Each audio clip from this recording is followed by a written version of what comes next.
Yipee-Ki-Yay, Mr. Falcon.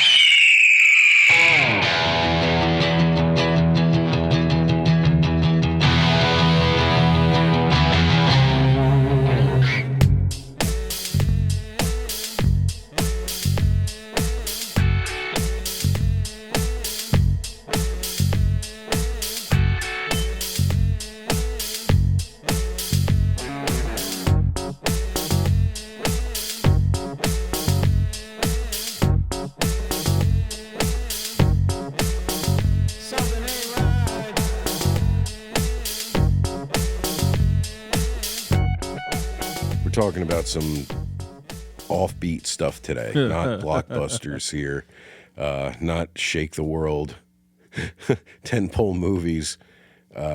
Everyone has guilty pleasure movies, I think. People who just love movies definitely do. Just movies you like because you just fucking like them. Some of them might just be universally disliked, but you like it anyway. Ours today are not that bad. We have a couple. I have a couple in my roster that are that bad. But today we're talking about middle of the road guilty pleasure movies. Me and Tom were each throwing one up, and we're just gonna kind of make a little case for it, and a little defense. Yeah. In defense of our passions. Yeah.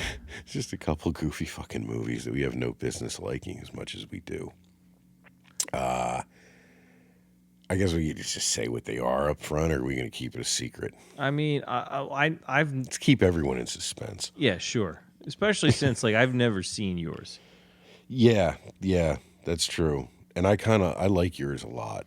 Yeah, okay. I'm not alone then. All right. No, I would be kind of embarrassed to admit that in a lore. Well, it's funny. I don't get embarrassed admitting it, but I'm prepared for people who've seen it. I'm prepared for the negative reaction where they're like, "You what? That one?" Look, so. I think it'd be weirder for someone who didn't grow up in the 90s to like yours. Right. Than someone who was around when it came out on video. It's way more acceptable for us. Well, yeah. To end the suspense, the first one, my guilty pleasure is 1995's Oof. Hackers. Hack Starring the planet. They're trashing our rights.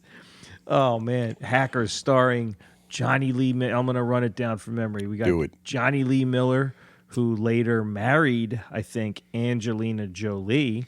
It was one of her early breakout They met roles. on this movie, I think, and they were married for 2 years or some shit. It's got Lorraine Bracco. That's right. Dr. Melfi. Yep, from The Sopranos. She's she plays a pretty slimy corporate character. And she's blonde, and it's really weird. It is weird, but it works. I like it. Then you have Fisher Stevens. Playing the evil hacker who goes by the Plague, one of a number of amazing hacker handles from this cinematic gem. Excuse me, Mr. the Plague. Mr. the Plague, a line delivered by Penn Jillette in a weird cameo role. Yeah, he plays a tech support guy for this evil corporate company. You have Wendell Pierce. He's a kind of a neat character actor he played a Bunk from The Wire. Oh, right. Yeah. He plays Detective Gill or Agent Gill, the one that's chasing them. Oh, yeah, that's right. Yeah, man. He has no... Yeah, he looks weird in this or something. He has a crew cut and no facial hair. He looks odd on him. Looks like a real stiff. Okay. He's funny. He's you have Matthew relief. Lillard. Well, he's one of the hackers. He's played serial killer, as in Fruit Loops. Here. Yeah, Matthew Lillard's in it. Mark Anthony, the singer, is in this movie. Who's he? He plays one of the Secret Service guys that's after them. He's he reports you're right. to I can see it. Wendell Pierce. Yeah. That's right. He's wearing sunglasses a lot. Yeah, he's like a computer geek, but he's chasing the hackers. That's right. That's right. He was in a bunch of movies around that time. He was in The Substitute with Tom Berenger. You remember that movie? I do. That was a fucking trip. He was the main bag. Ernie Hudson. Ernie Hudson was in that. It was a great movie. Yeah. It was so stupid. I love it. I love it. I'm sorry. Continue. And then the last guy I forget his name, the Tintin from The Crow. Yeah. Yeah. What's his name? I don't know. This is your movie, but I know he's He plays a hacker named Lord Nikon. Lord Nikon. So right. named because his name's Lawrence Mason. So named because he has a photographic memory, and he can just like rattle off information at will. Who's the one that his handle was Freak? Phantom Freak. Oh, the Phantom Freak. That was a guy named Renoli Santiago. He was in Con Air. He was in a was. bunch of shit in the 90s. He was everywhere, dude.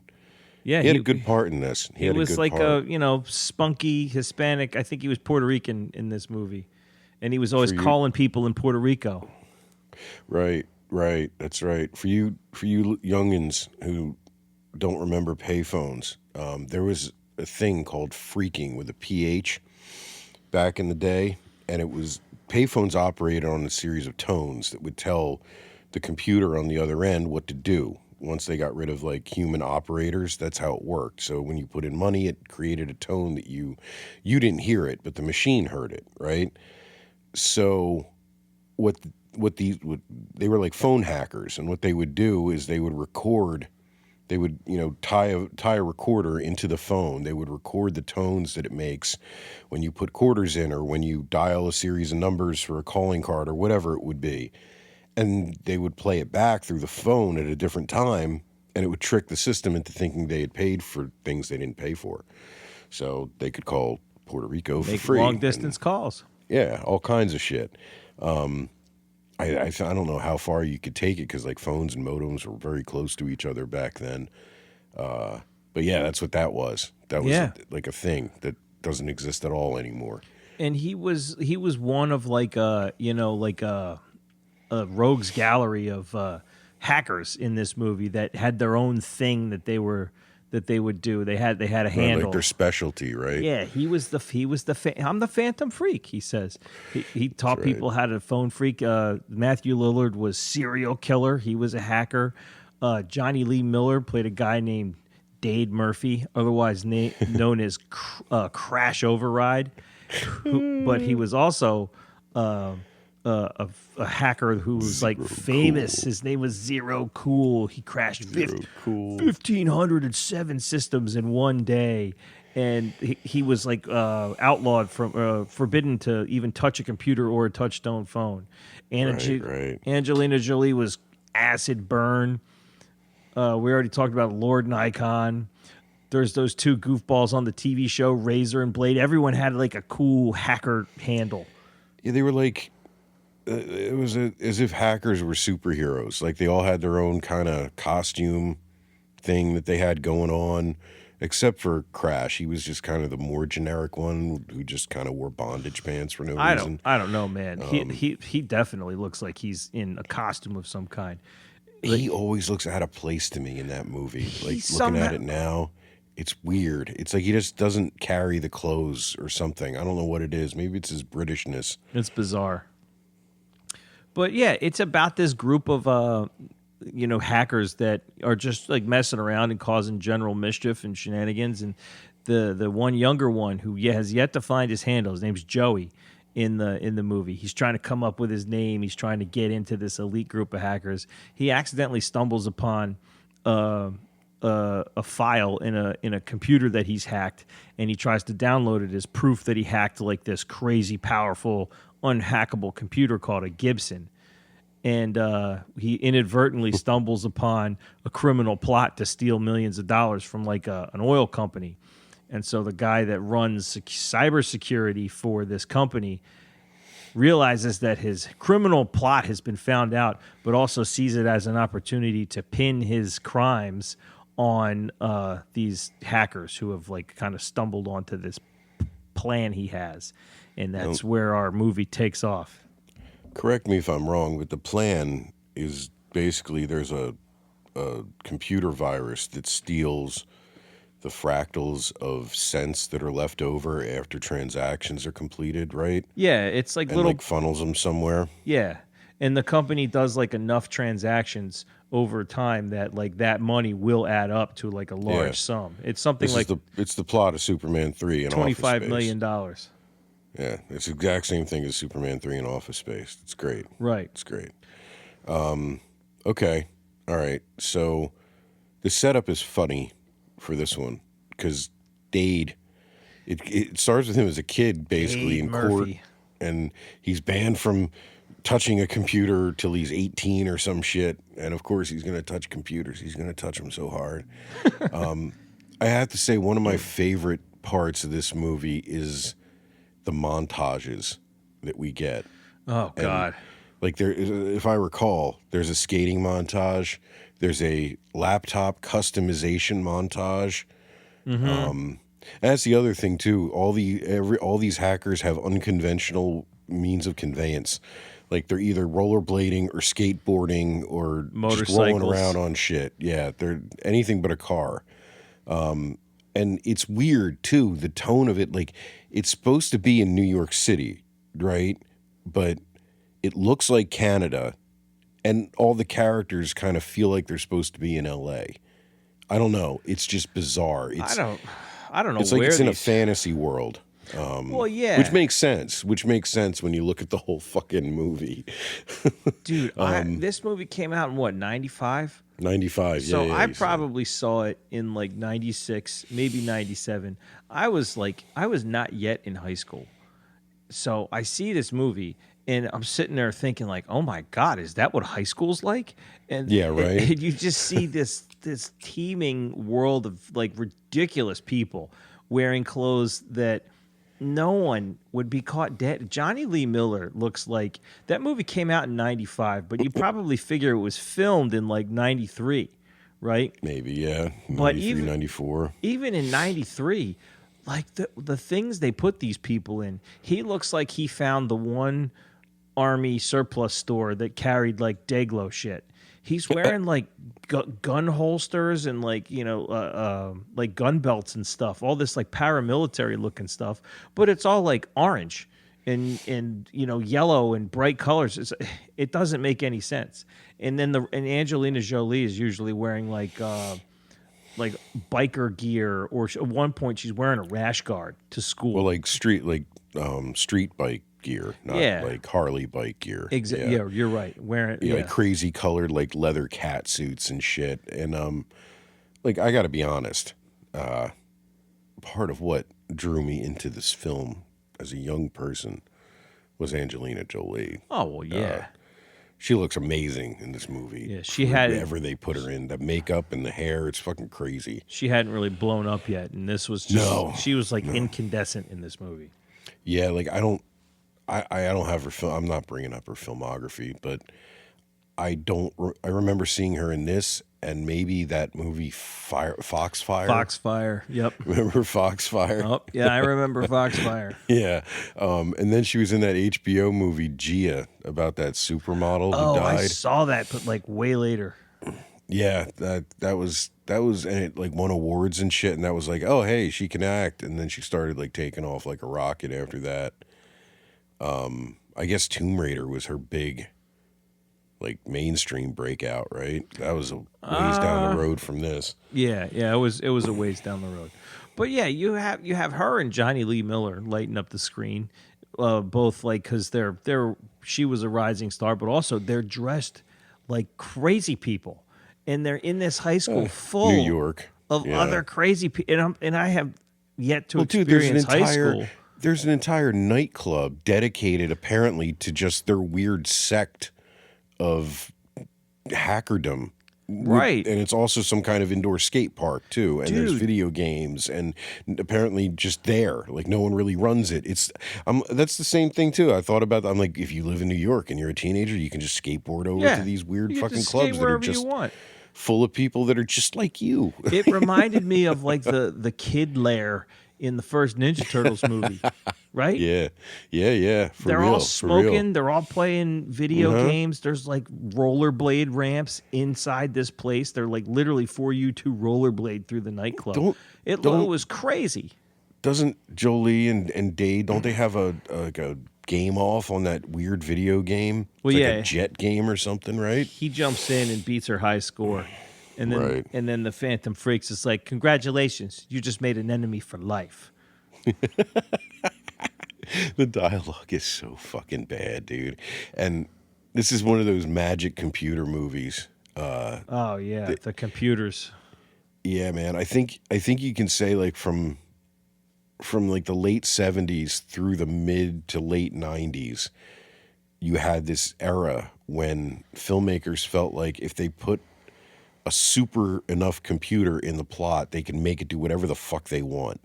Like Swordfish comes to mind.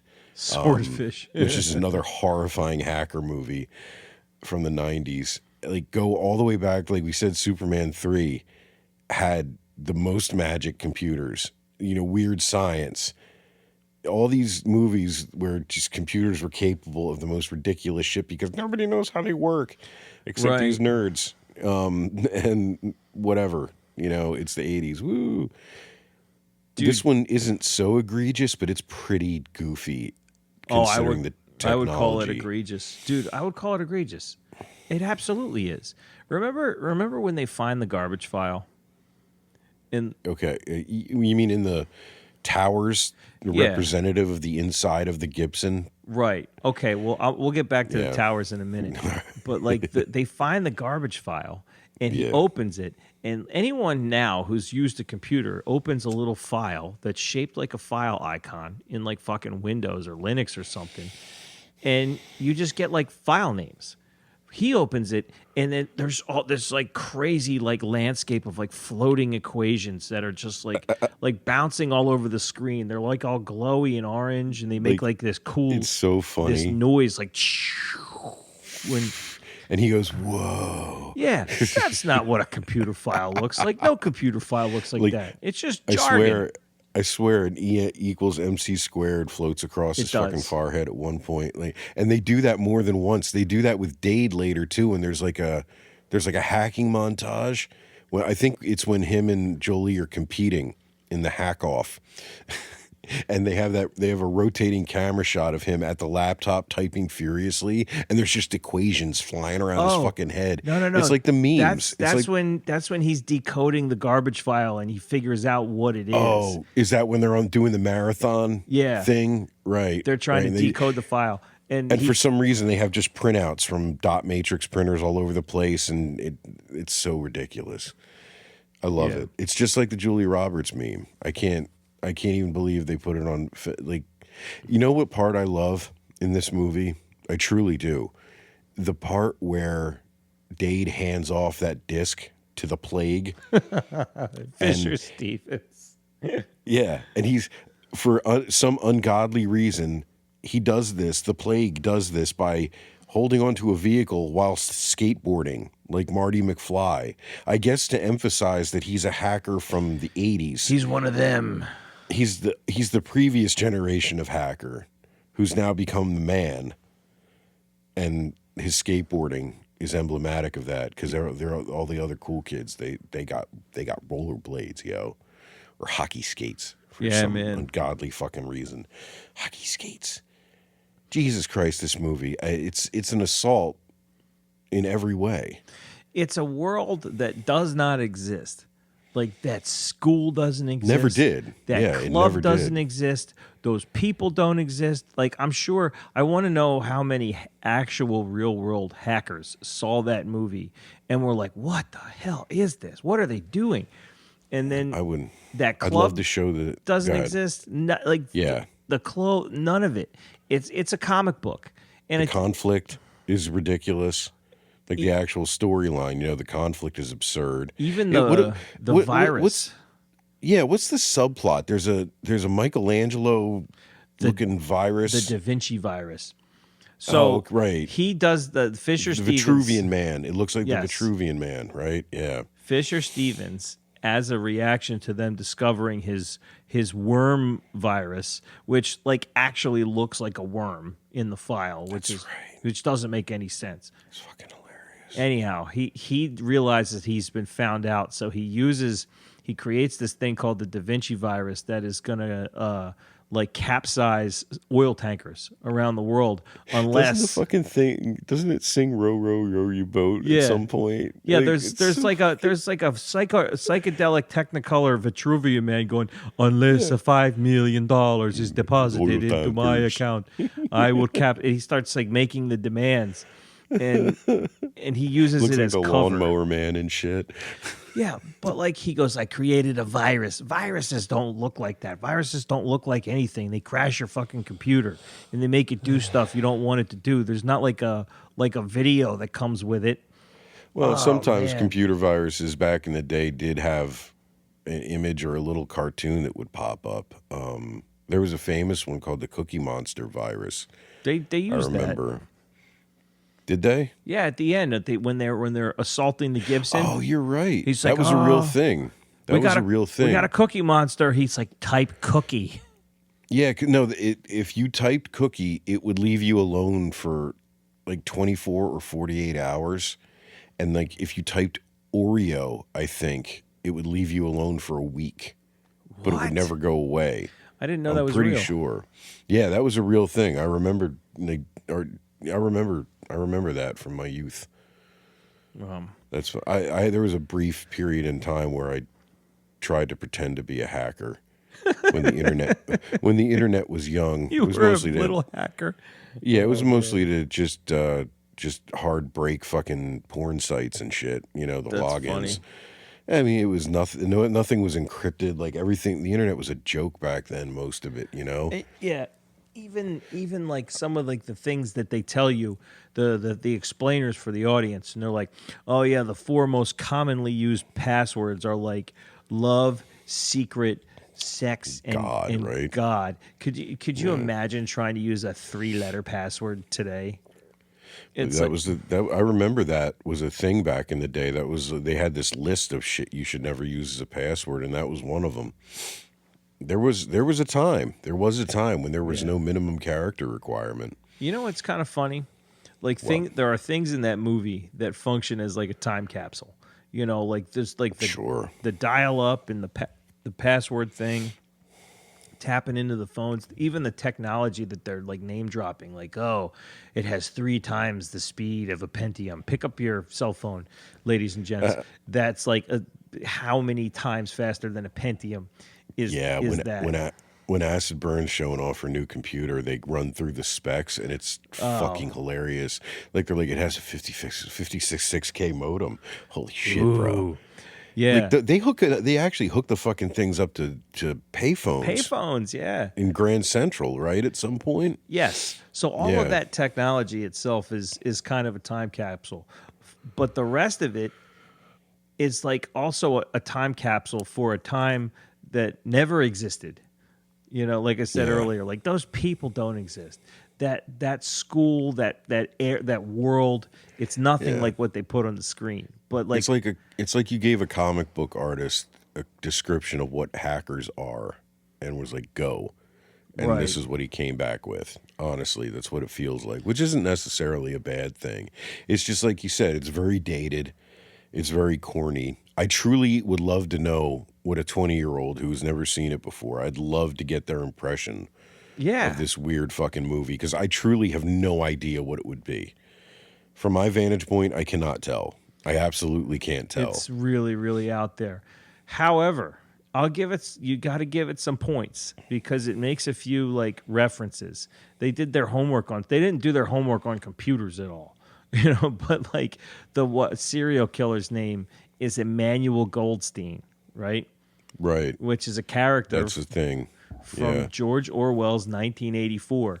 And surprise, he's the one that's always ranting and raving about, oh, Big Brother's here, 1984, we're there, man. Yeah, he's the conspiracy nut. That's true. Yeah, he's the conspiracy guy. The computer they go to hack is called the Gibson, which is named after a guy named Thomas Gibson, who wrote a book called Neuromancer, which is about it's one of the first examples of like cyberpunk in literature, and he's like a professional hacker, and also known they call him a console cowboy, and if you remember in the final hack in Grand Central when Johnny Lee Miller has that headset with that little eyepiece in front of his one eye. Oh yeah. That's straight out of Neuromancer, which was that Thomas Gibson book. Neat. Yeah, that's neat. You have this thing called like a holodeck, which is like your computer that you use, and you would interface with it partly by putting like this headset on that covered one of your eyes. And the descriptions of hacking in that book look a lot like the crazy, unrealistic cityscape that you get when they're going through the Gibson, through all the electrical towers, which represent the different like servers. You know, that shit was a model. Yeah, that's a lot. It looks a lot like how they describe things in Neuromancer. So you watch it and you're like, that's crazy. That's not how hacking works. You don't get a 3D map of the server room.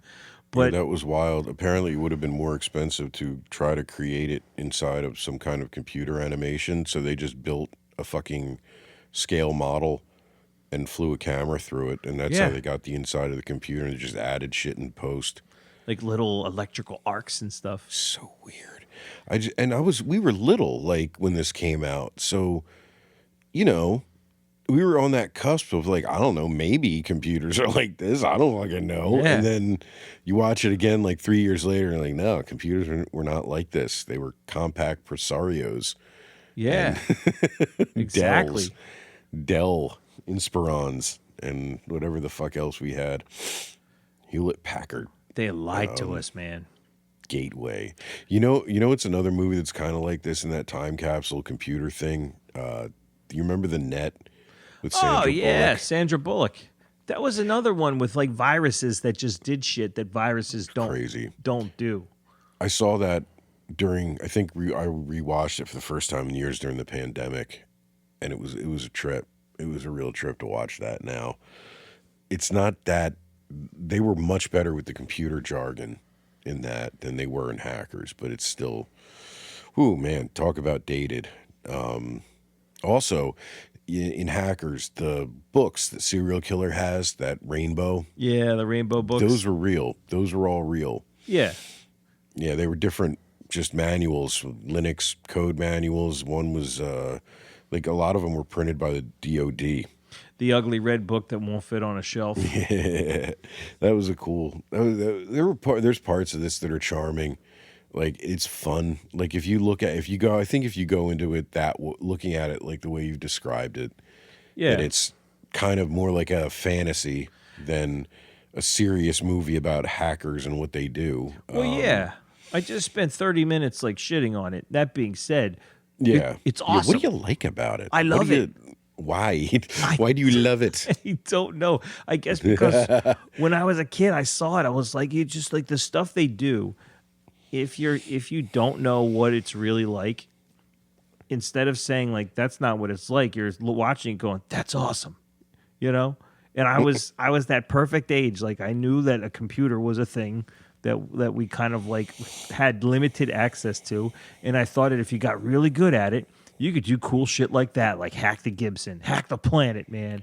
Or, I mean, the thing in the beginning when he takes control of the TV station from his room and just starts making it play whatever he wants on the TV. Which is a really neat scene, by the way.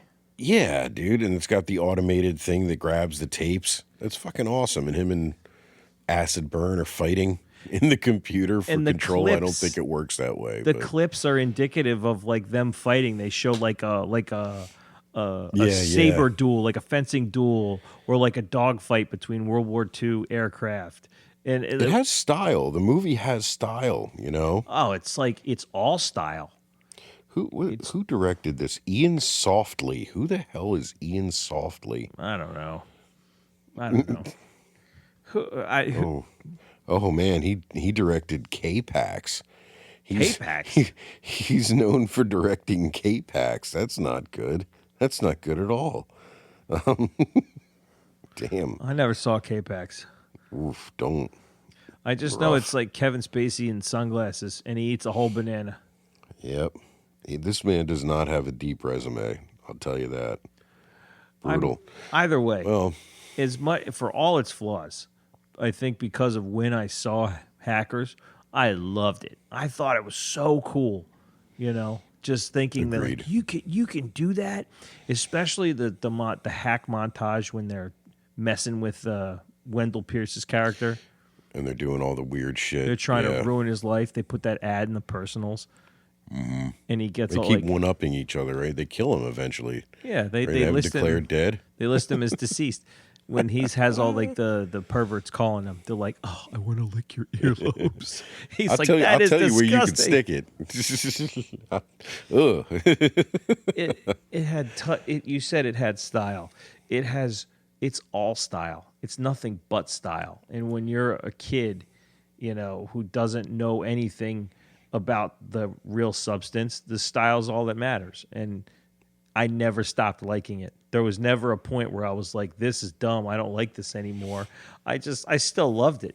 But it's Yeah, it's got like, a little bit of everything, man. It's got chase scenes. It's got a romance. It's got a kid defending his mom. It's Yup. got a douchebag bad guy.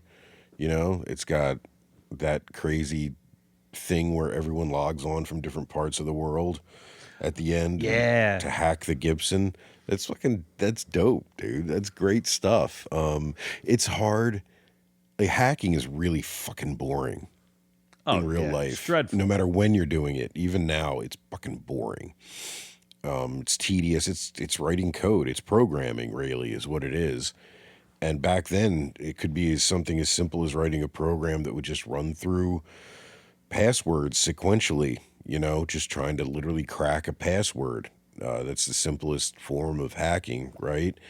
And that's fucking boring. Like, how do you make that the centerpiece of a young, vibrant, energetic movie in 1995? right. I mean, you got to make some shit up. Like, I don't fault them for that. There are some fucking parts that are really dialogue-wise that are really fucking corny. Hackers of How do the you- world unite. Well, that was supposed to be corny. But how do you feel about the sprinkler scene See, I thought that was so cool. with the umbrella? When I saw it, and I was like, "This guy, he's the coolest dude in school." He just like turned on the sprinklers.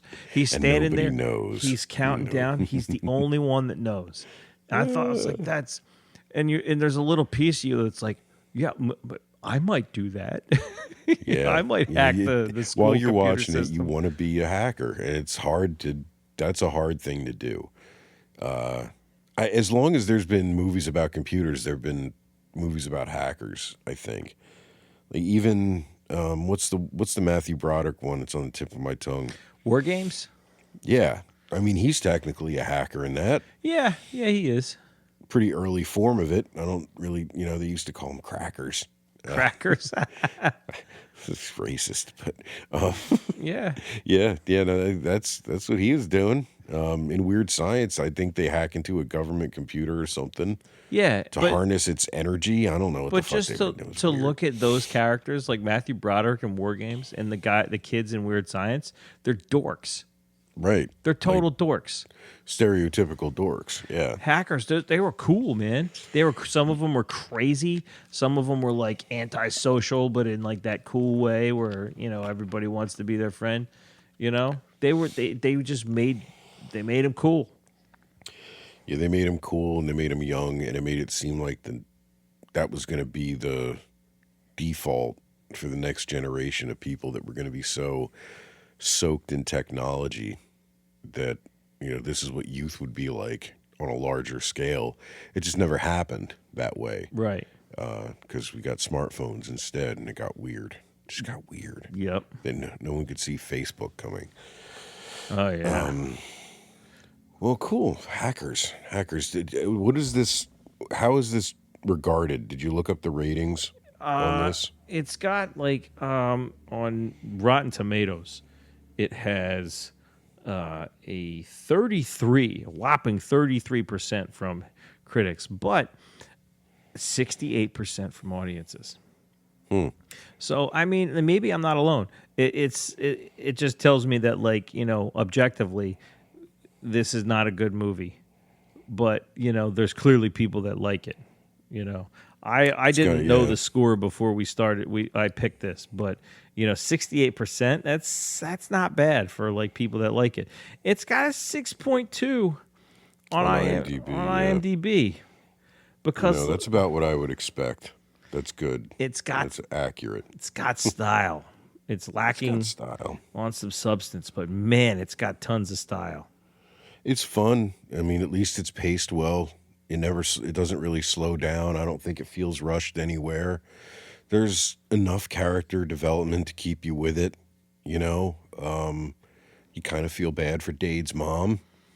As an adult, you feel bad for Dade's mom and the shit she has to go through on a real life level and stuff. She did get swatted when he was like 10 or 11. He did get swatted. That is what happened. That part where he's telling him that how his mom's gonna get strip searched and shit. That's fucking nasty. Oh, when the plague is messing with her criminal record. Yeah.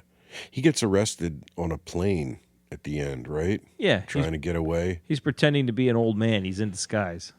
Right. That's right. Stewardess. It's a terrible disguise. I'm never flying this airline again.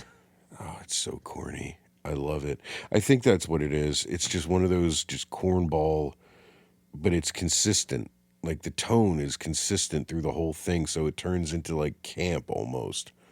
Yeah, and you said that. You said the line earlier. Like I crack up every time. The way they portray Fisher Stevens, he's like this elite hacker guy. He works for this company, and he gets a call from Penn Jillette. He's like, Mr. So-and-so, I think we got a hacker. And he goes, my name is The Plague. And he goes, okay, Mr. The Plague. It's so goofy. What professional person in any field would insist on being addressed by their hacker? Look, alias. if you've met IT guys for any size office, you'd know that if they could have their way, a lot of them would go this route. And they would wear fur coats and skateboard into their office at work. And a cravat. and a cravat. Yeah, it's a certain type. It's like the dude from Grandma's Boy. Dude, he's dressed like a vampire. Yeah, well, dude from Grandma's Boy, dressed like how much the clothes cost in the Matrix. That's right. It's something goes goofy in the brain space, man. Yeah, his waistcoat affinity in this, The Plague, is upsetting. It's too much. It's the fur coat is too much, but with the waistcoat, no. He looks like he's from like Underworld or something, but colorful. You know how nowadays, like everything you log into and have a profile for, you have an avatar. This like predates that. So they were their own avatars. They dressed like peacocks, just flaunting their shit. Instead of being just over-caffeinated nerds who never leave their room. Yeah, they were man. oddly social for people who supposedly spent most of their time online. Yeah, that's a bit of a catch-22. I always like that Dade's like just slamming Jolt Cola in his room in the dark on that weird tiny screened computer he had, God. and just in his full regalia, just he's dressed in weird shit, just chilling, typing away. Wonderful.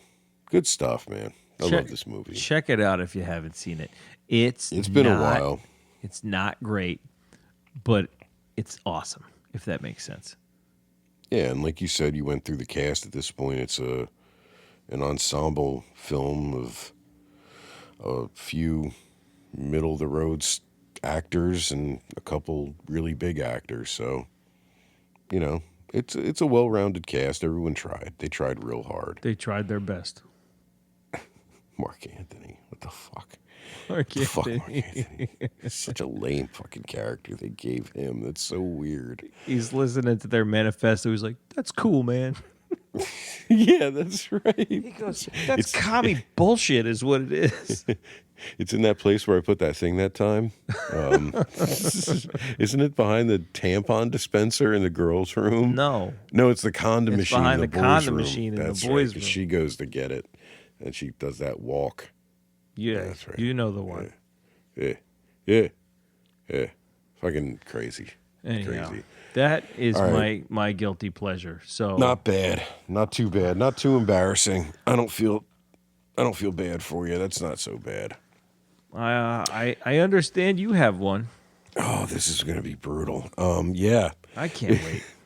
This is really not like me, but hey, there have to be exceptions for everything, right?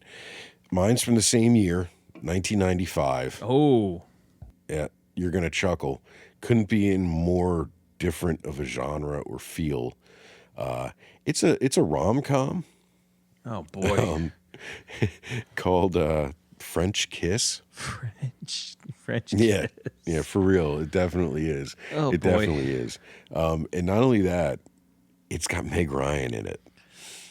Okay. In 1995, Meg Ryan, when she was at the peak of her Meg Ryan-ness, Listen, and Kevin man, Kline. What? I met you in 1997. Yeah, We became friends like pretty quickly in 1997. And there's no. Did you see this when it came out? Like, when did you become a fan of this movie? this is one of those ones that they just started showing on cable at some point. I think I want to say early high school, So, like when we met. roughly. Yeah, and I And- had a thing for Meg Ryan at the time because she was Pam in the Doors movie. And I was Oh yeah, insane. she was. Yeah. And yes, you were. Yeah. Hey, a lot of people had a thing for Meg Ryan in 1995. No, I can't fault you there. It's just so far outside of I know. everything else that we I were know. into when you saw this movie. It's just like that's what. know. And I can't speak bad about it because I've never seen it, so I might need a little synopsis. Just to prove to you, our friend Beth in high school, she gave me this movie on VHS senior year for Christmas because I confided in her that I liked this movie, and she never told anyone. That's the most And now I'm telling Beth thing everyone. I've ever heard. Yeah, and she just gave me this on the sly, and she actually wrapped it in something so no one would see what it was. That's awesome. Yeah, I'll never forget. I think I still have it somewhere. It was one of the few like commercially produced tapes I had in high school. That you didn't weren't tape off a copied TV. from something, yeah, or copied from a rental or something. But all right, so French Kiss is it's not.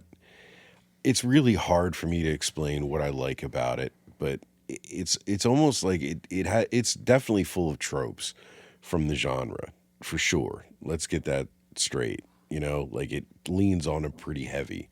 But that said, it does it in a way that's it's not heavy-handed like it is in most rom-coms. It's not ultra saccharine. There are moments that are, for sure. But I think what I really like about this movie is Kevin Kline. He plays a French guy, a French criminal, actually. Oh. He's from Paris, but he's like a con man. Like kind of a little bit of a thief, like a car thief, kind of a con man, kind of just like a general lovable scumbag, like a Han Solo, if he was just like a French guy, A scoundrel. in a leather, yeah, a scoundrel, and he's from Paris, but he grew up in the French countryside, and apparently, you know, Kevin Kline is like really into accents, especially back then, and he got a really good voice coach, and apparently French people say he sounds very much like someone from the French countryside.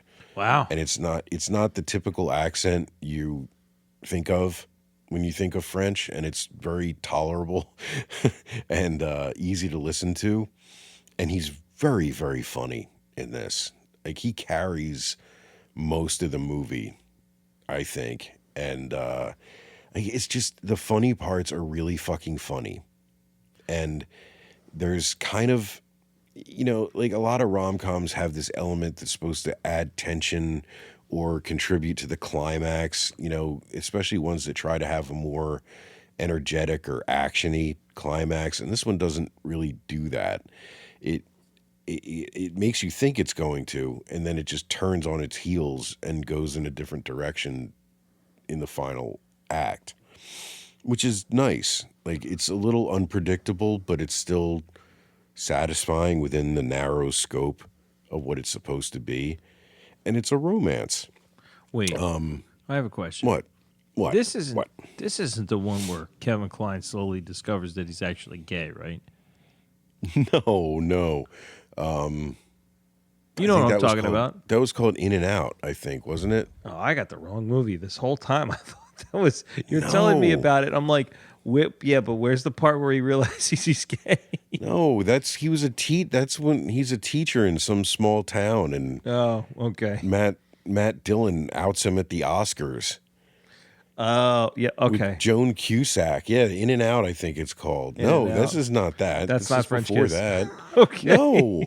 Meg Ryan is not in that. Look, that could explain why I was so confused about why you might like this movie. This is why you're supposed to watch Look, my man, picks I know. with all your spare time. I use as much of my spare time for your picks as possible. There's so many of them. You're watching Masters of the Air. I gotta You could watch- be wallowing in Meg Ryan goofiness. No, I can't see. with I me. watched that with my wife. Okay, I'm not putting. Yeah. Yeah, that's like she ain't gonna go for Meg Ryan rom-com or Birdie starring Nick Cage, which is now on the list, or Amos and Andrew, or any of the other stuff that we discovered in the last episode. The list is massive at this point. I'm going to watch Birdie. I'm going to have to do that alone, too. Yeah. I wouldn't subject Lenny to that. It's terrible. It's going to be terrible. I'm sorry, man. I had the wrong one. That's my fault. Well, okay. You can recalibrate. I'll give you a moment to get your shit together. But no, this is not that one. Kevin Kline is a French scoundrel, not a French gay scoundrel. teacher in New England or whatever the fuck it is. All right, so the setup is actually pretty cool in this. It's a little weird. In the beginning, we have I'm not gonna deal with their fucking character names. We got Meg Ryan, who is a quirky but neurotic white lady who Yep. is yeah, she's playing Meg Ryan in movies.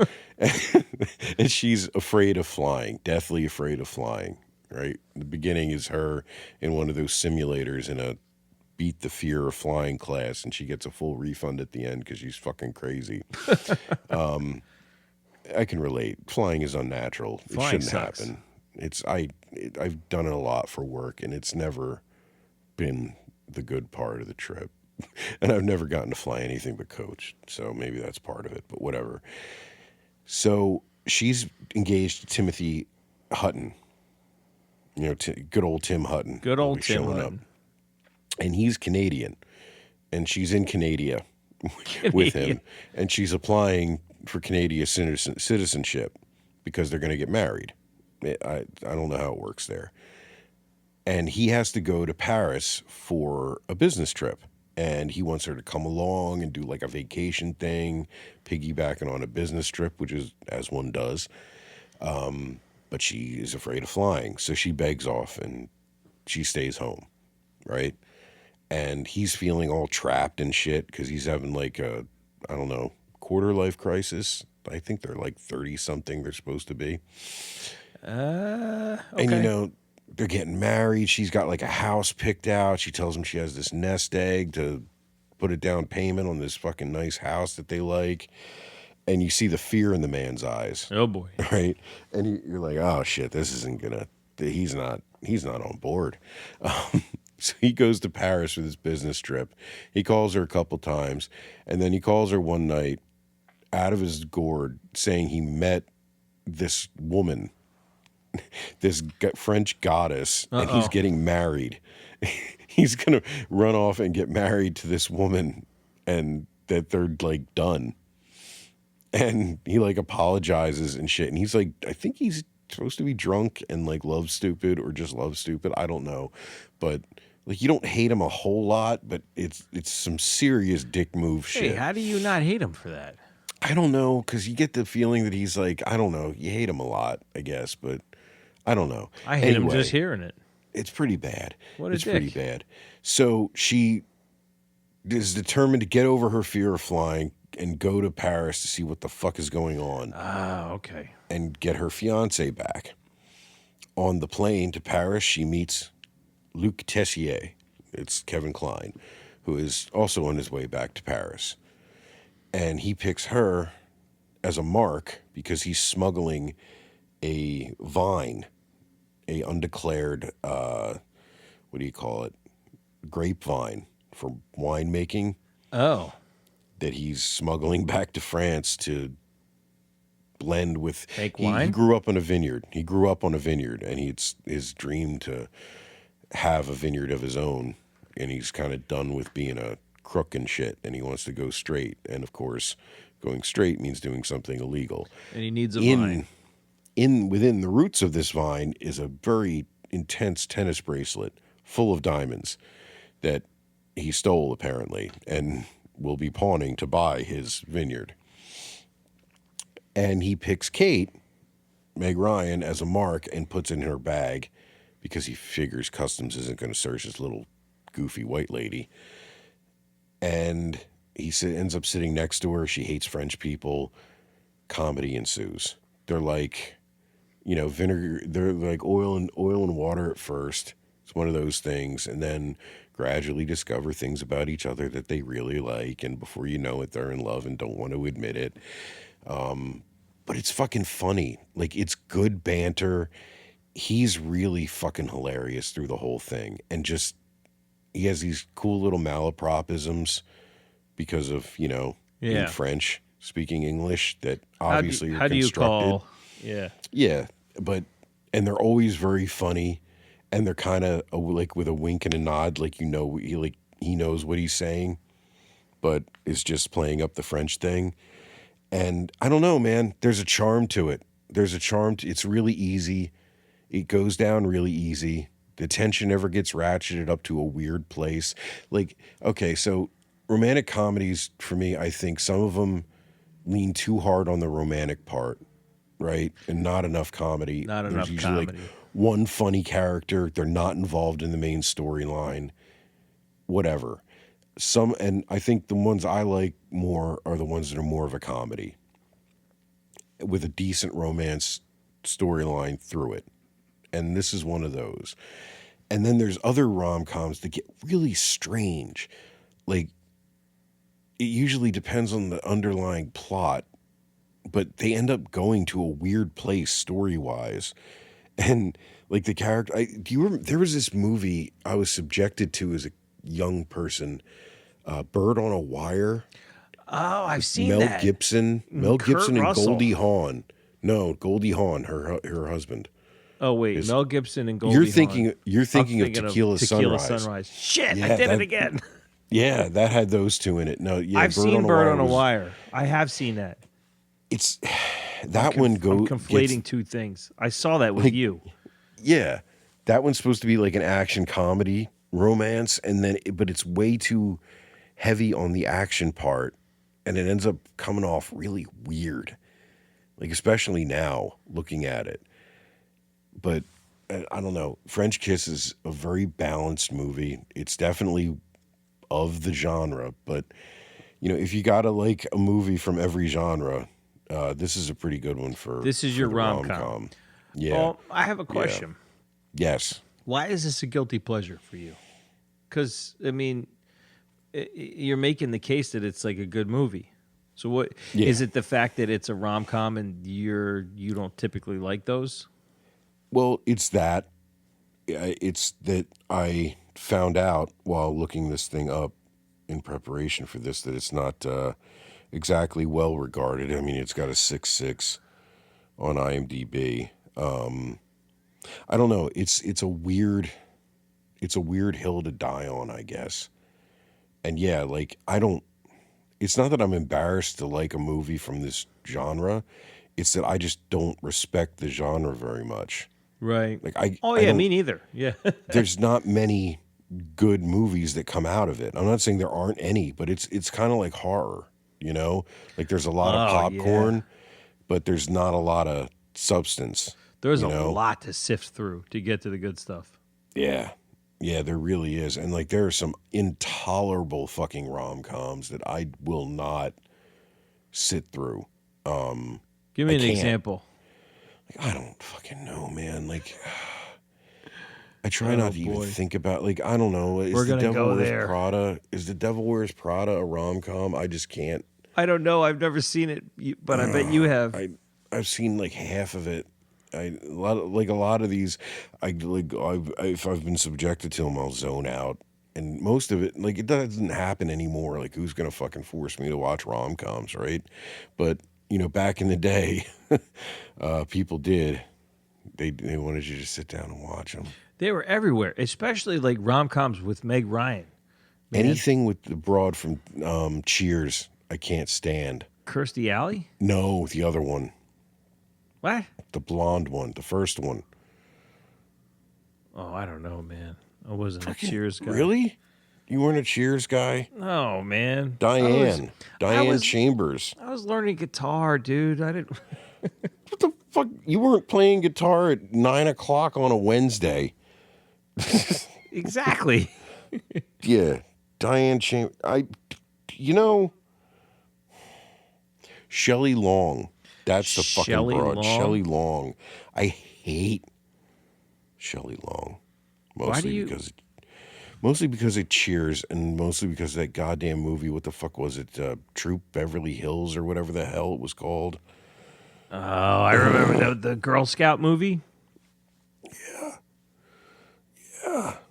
Yeah. You ever see Starman? I have not seen Starman. It's on my list because I was doing like a John Carpenter deep dive, and that's his one of his. But I haven't gotten to it yet. I watched like it's just I got through like They Live and Christine, of the ones that I hadn't seen, and I hadn't seen Starman yet. When you get to that, think of it as like a romantic sci-fi movie, like a rom-sci, A rom sci-rom, a sci-rom. That's like I a love new that genre. movie. I love that movie. Starman. Yeah, you Yeah. told me we talked about the fact that you like that movie. But oh man, let me see. Well, I I'm don't gonna. know. You just said you don't really care for the genre. Which ones stand out to you as like shitty rom-coms? Ah man, see, I don't know because I don't really expose myself to them. Like I remember the ones that came out when we were in high school that were about high school people. Like there were a lot of those. And all those Freddie Prinze like what? Jr. movies. Oh, Those like Freddie She's Prinze All Jr. That? Yeah, that shit. Like that whole era and all the knockoffs of that, and then like everything that they spoofed in Not Another Teen Movie. All of those movies. You know what one comes to mind? I've never seen it. I just it's just what comes to mind when I think of the genre, and I can't explain why. It's Failure to Launch.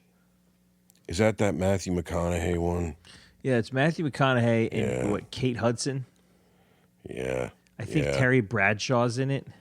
Holy shit. Yeah, Yeah. Terry Bradshaw plays Matthew McConaughey's father. And I can't even say if it's bad or not. I never saw it, but I remember thinking Runaway Bride. that looks dumb. That's a movie Oh, that stands out as I something saw I never Runaway want to Bride. see. I don't I want to saw do it. it. I don't want to do that. A lot of those Julia Roberts movies from that era, I don't know. Yeah, I try not to even delve. There are gems. Of course there's gems, and you kind of usually hear about them, though, And I'm telling you, I French Kiss is know- one of them that you haven't heard I know about. When Harry Met Sally is pretty well thought of. Yeah, that's a bit higher level, I think, than a rom-com. Billy Really? Crystal's talented. I think so. That's kind of a So- tragedy almost. It's a really sort of a sad story, It's more of a character study, I think. You don't see too many rom-coms that span decades like that story does. And it's kind of introspective, and I think it aspired to be more than just a run-of-the-mill romance with a few laughs sprinkled through. which is what a lot of them are. I But mean, I like guess you could make the case. I think that When Harry Met Sally is the higher level of that genre for sure, the for peak. sure. Yeah, So for French Kiss, you're saying that it's a rom com in that it is romantic, but it leans heavy on the comedy. It's like yeah, it's a comedy that happens to be romantic. pretty much. Yeah, and it doesn't take itself too seriously, and the romance part of it is natural. Like it's not forced. It's not manufactured. Like it kind of the plot allows for it to. It's going to happen. Of course, it's going to happen. So the plot just kind of lets it happen while focusing on her interactions with her soon to be ex fiance. Right. Because she ends up helping her track him down and then come up with a plan to get him back, and through it they get closer. It's that And whole she thing. realizes he's not the one that she wants. That's right. It's That's right. this Frenchman. It's this dirty smoking Frenchman. And yeah, he smokes through the whole fucking movie. He wears this he's dressed like total like slime bag Euro trash. It's fantastic with his leather jacket, but like these weird ill-fitting pants that are so European. And you don't know. He's like Euro cool, I guess. He just steals motorcycles and shit and just drives around Paris. And it's fun. It's about as much fun as you can have. If you don't like Meg Ryan, stay the fuck away from it. Because like I said, she's very Meg Ryan-y. I think she was the producer on this, so she was unbridled. You got the So full Meg Ryan. you get everything. You get all that weird tomboyish, cute stuff. She's like a female Woody Allen, not from New York, but it played in this. And like I said, Kevin Kline is so big, but he's not cartoonish. He just steals every scene he's in. Oh yeah, the guy's a master. I He's a mean, great actor. He's a great actor, and and I think that's part of it too. He put a lot of effort into this, what could have been a low effort character. Like someone could have totally phoned this in but if he they didn't. wanted to. He But learned he French. took the accent seriously, and he sings on the soundtrack. Really? Yeah, he sings on the soundtrack. I remember being exposed to a few weird movies that had a lot of like French pop music.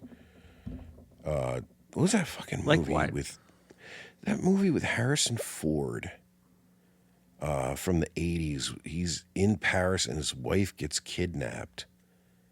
And the whole movie is him trying to fucking find her. Shit. I know what you're talking about. Ooh, Ransom. No, I'm kidding. That was not it. That was Give me back not my it, son. Tom. Give me back my son. I finally saw the whatever the director's cut of Payback, that Mel Gibson movie. Speaking of Mel Gibson, I saw that movie. I don't know if it was a director's cut, but I saw it. I like that movie. what am I looking for? We're gonna The cut this. Harris Cut this. 80s Harrison Ford kidnapping film. Oh fuck! All right, yeah. Oh, Jesus Christ! Why is he in so many movies? It's not Fuck Witness. you, Harrison Ford. It's not Witness. It's Frantic. Frantic. It was I called seen Frantic. Yeah, it was very popular. 1988, Frantic.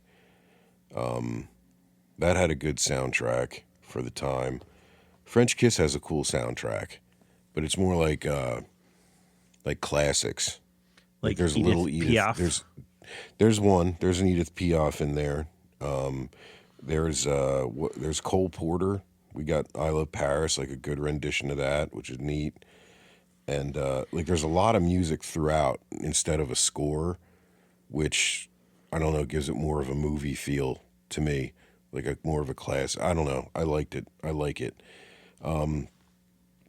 Charles Trenet, he did that Verlaine. You ever hear that song, Verlaine? No. It's kind of steeped in World War II history. and check him out. It's he's got 2 songs on this soundtrack, and the other one is interesting. It's called La Mer, like the sea, right? It's called what? La La Mer. Mer? Yeah. Oh. I'm not. I don't do the French accent thing. I didn't never. It's bad for me. La Mer. It's just La Mer. If you listen to it, it sounds very familiar. It's because this is the song that Bobby Darin covered when he made Beyond the Sea.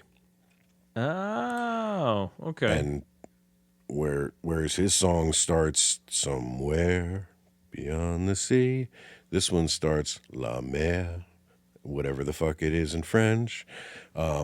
It's yeah. That was an Americanized version of what was a French classic La at the time. Mer. Something in French. Something in French, my dear. Okay. But there's also a really fun song on here too by a guy who's very, very big in European music. Paolo Conti is an Italian gentleman. Paolo? And Paolo. Paolo? And Via Con Me is the song. Via Con Me. Go With Me? Yeah. And it's a cool little song. You've heard it. You've probably heard parts of it here and there. It shows up in movie soundtracks every once in a while. They play it almost like the whole song during a little montage in this. And yeah. I mean, that just rounds out the feel of the movie. You know, you feel. I don't know, something about people singing in Italian and French and in contemporary music. It just it makes you feel more like you're there instead of looking through a window. You know. I wonder if I heard it spoken like it was a conversation by my sisters pretending to be French people. It's entirely possible. Yeah. It's that one is in Italian, but the others are in French. Well, Except I love Paris. It's interesting. It's interesting because, like, you know, it's funny. Like we're here because you and I like movies and we talk about movies. And you've been making suggestions to me. Hey, watch this. I think you'll like it. And for the most part, I have. You know, what's funny is that now, if you were to come to me and say, "Hey, man, you should watch French Kiss," I was like, "It's really good." It's like, okay, yeah, I'll give it a whirl. But I think back to when this came out and who we were when this came out. And if you had said to me, you know what? Like when you and I were like trying to figure out, like, hey, you want to hang out this weekend? Yeah, what do you want to do? Let's watch French Kiss. I would have said, what? Are you fucking crazy? Yeah. You know, No. maybe that's why I feel inherently embarrassed about this one. I get it, man. Because back then it was extraordinarily embarrassing in our circles. Every one of our circles, it was not an acceptable Every one of our friends would have been like, what? And me especially, I would have been like, I thought we were going to watch Fear and Loathing for the 12th time. You know? Like, Hey, what the hell, man? It played with the girls, man. It played with the girls. I knew nothing of this movie, as we found out earlier. 'Cause it's clearly not the one where he's like a closeted gay man. No. Not that there's anything wrong with that film. It's a fine film. I've seen it several times. But this is not that. I'm sorry. I get it, though. I get it. Like, it's just, it's uncharacteristic from like the usual fare that you go in for. And I wouldn't really recommend you watch it necessarily, because it's one of those things. My wife always says I don't have any whimsy, right? and I kind of have to agree with her most of the time, but I have like very, very selective whimsy that I like. And for some reason, this one's okay. And my whimsy might not match your whimsy, because you have a tolerance Definitely level. not. Like, you have a threshold that for some, you have tolerances that are way beyond mine for some things. But other things, it's like if it trips you wrong, you get angry at it. And it doesn't happen often, but sometimes. And I could see this movie kind of pissing you off at some point, and you turning on it violently. What is it? What is it that you think would piss me off? I think it might, like, Meg Ryan gets a little bit gets to be a little bit much a couple times, and I think yeah. I've just kind of glossed it over in my head. Like I just stopped paying attention to those couple parts. Like there's this part where she apparently forgets she's lactose intolerant and eats like an entire French cheese plate, and then has to get off. They have to get off a train that they're on because she's so sick. Apparently, they don't have bathrooms on the train. But it's just a bad mechanism to get them off the train. Yeah, I agree with that. I immediately hate that explanation. See, Yeah. I knew you wouldn't like it, and Dude, I rewatched it recently. And I'm like, that is really. Would you awful. describe her as neurotic? Yeah, but it's Yo, if you're that like weird neurotic, thing it's you're that not weird gonna thing in movies where the character has a whole bunch of neuroses when it's convenient, and then they just kind to of go drive away. the plot. Yeah. Yeah, they just kind of go away when they're like relaxed and happy. You know, all the neuroses just melt away. And I get it. Like the movie's about her changing. She's going through a metamorphosis. She's on a journey. But it's a little trite in places. Like I said, I watch it for the comedy parts, and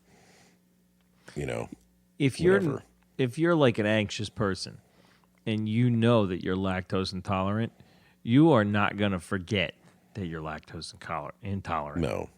Like it never made any sense to me. It never made any sense to me at all.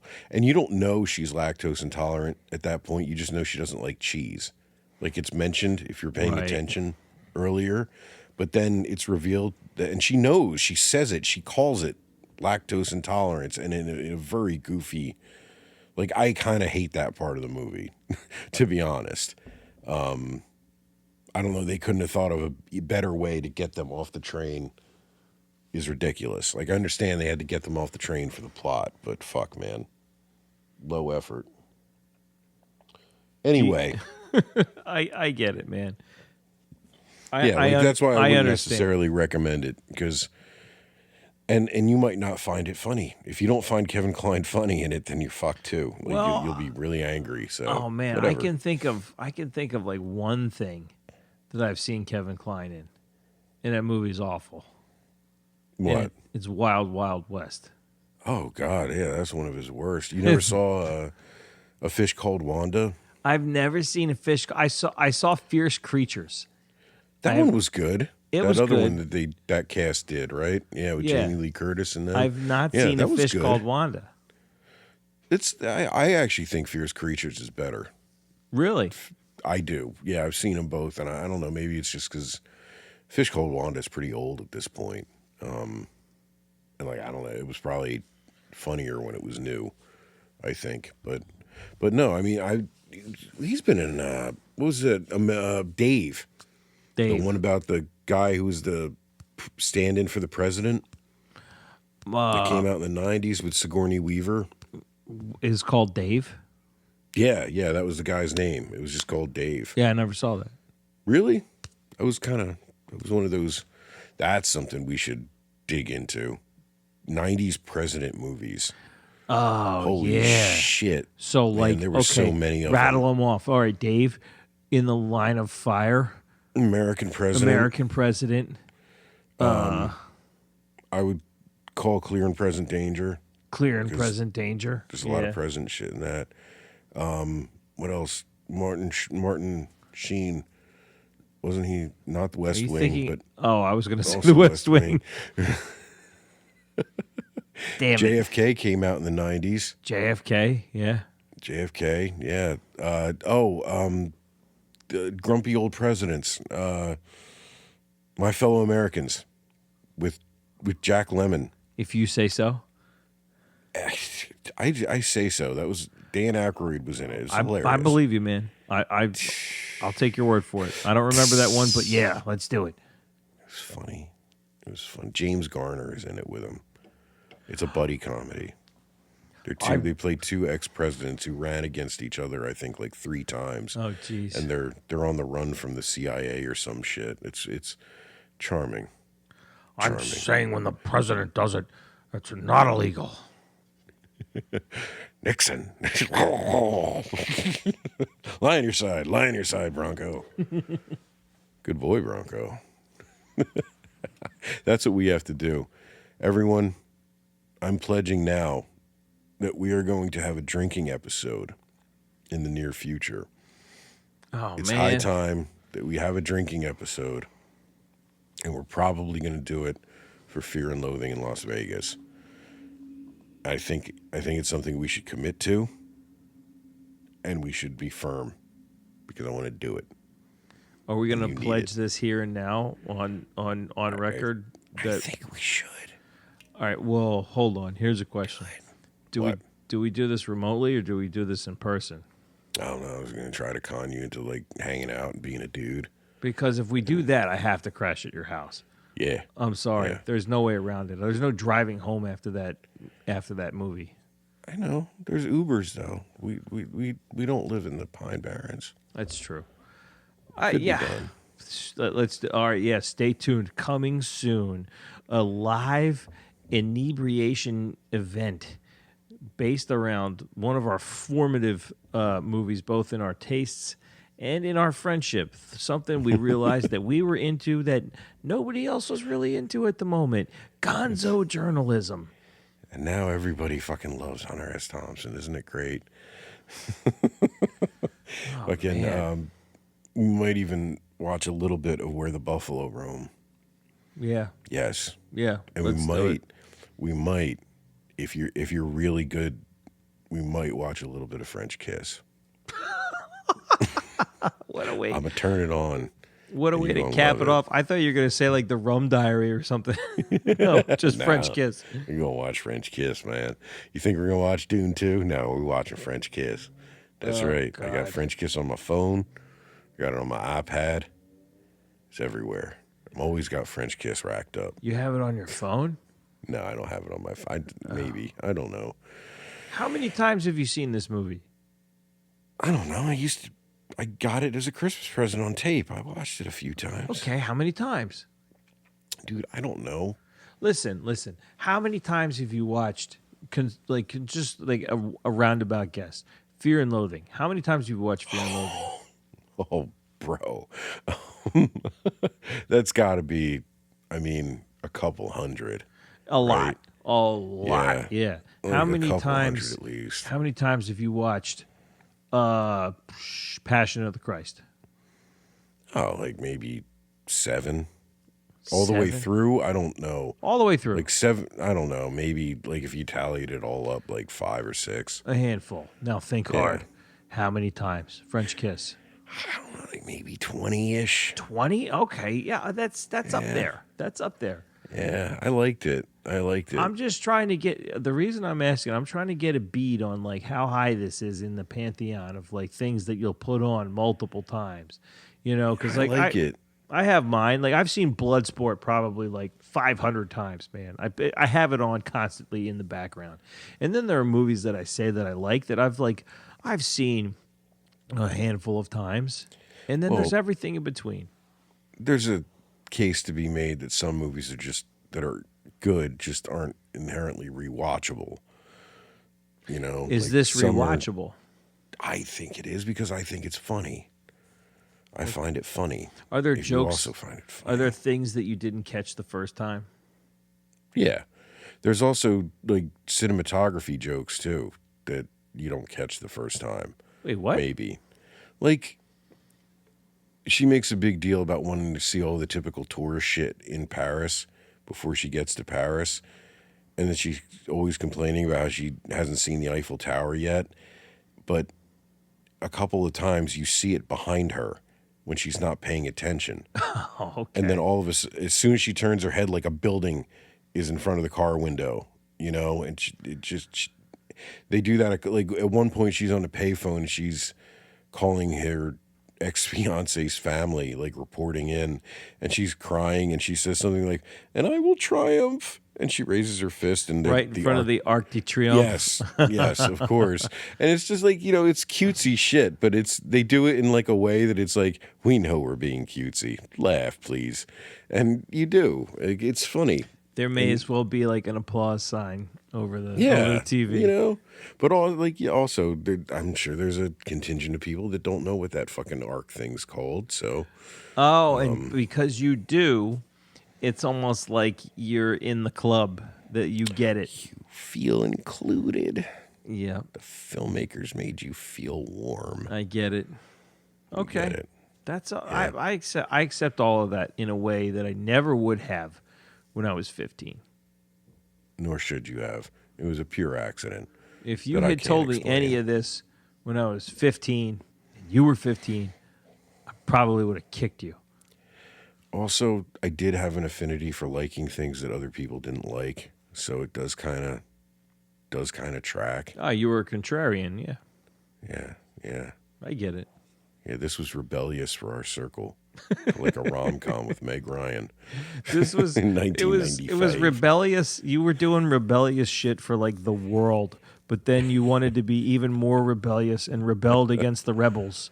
I will not fit in with you It's- weird gothy fucks. So now we arrive at French Kiss. This is your rebellion within a rebellion. I'm okay with it. I don't give a shit, man. Kevin Kline has some funny moments, so I love I'll it. stand by it. That's- I'll stand by it. You stand by Hackers and Crash Override, and I'll stand by Kevin Kline. with Yes. his French accent. Yes. All right, cool. So Hackers, French Kiss, both 1995.